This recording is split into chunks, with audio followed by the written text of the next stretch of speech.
दस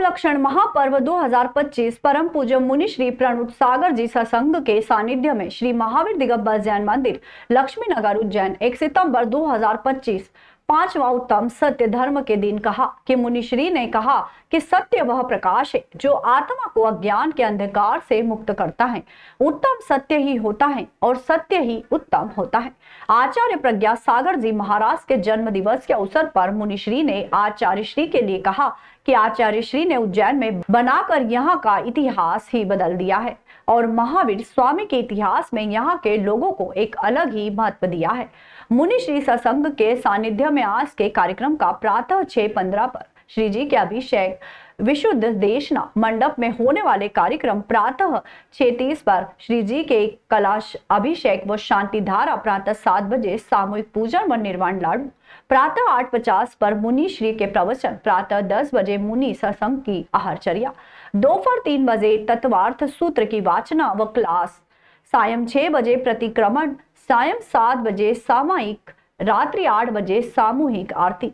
रात्रि 8:30 बजे सांस्कृतिक आयोजन किया जा रहे हैं जिसमें प्रत्येक मंडल महिला मंडल बच्चों के पाठशाला अपनी अपनी प्रस्तुति दे रहे हैं। कल परवादिराज पर्व का 5वां दिन उत्तम सत्य। उत्तम सत्य पे सत्य बोलना बहुत कठिन है और स्थिति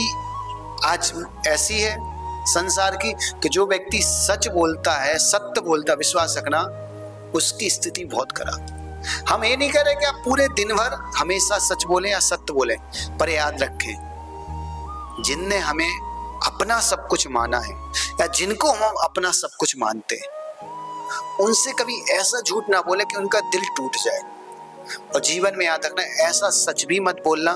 और ऐसा झूठ भी मत बोलना कि हमारे निमित्त से किसी के परिवार में लड़ाई हो जाए, हमारे निमित्त से किसी व्यक्ति का घात हो जाए, हमारे निमित्त से किसी व्यक्ति के घर में दुख हो जाए। इस बात का ध्यान रखना, इसी का नाम उत्तम सत्य धर्म है।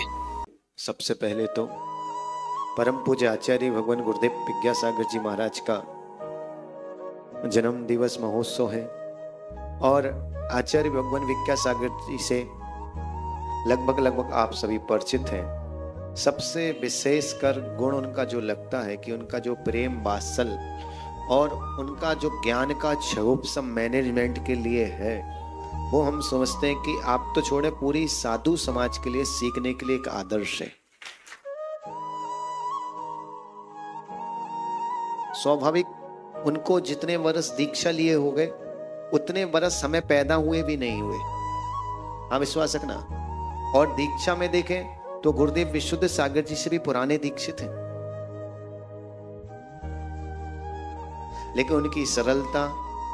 जब भी मैं भी उनसे कई बार मिला तो मैंने देखा कभी महसूस ही नहीं होने देते कि वो इतने बड़े हैं। ऐसा नहीं कि जब मुनि अवस्था में थे तभी, आचार्य बनने के बाद भी आचार्यत्व का तो निर्वाह करते हैं, पर आचार्य का जो एक लोगों में देखने मिलता है कि आचार्य बनने के बाद जो मान बढ़ता है ना, वो उनमें किंचित मात देखने नहीं मिलता।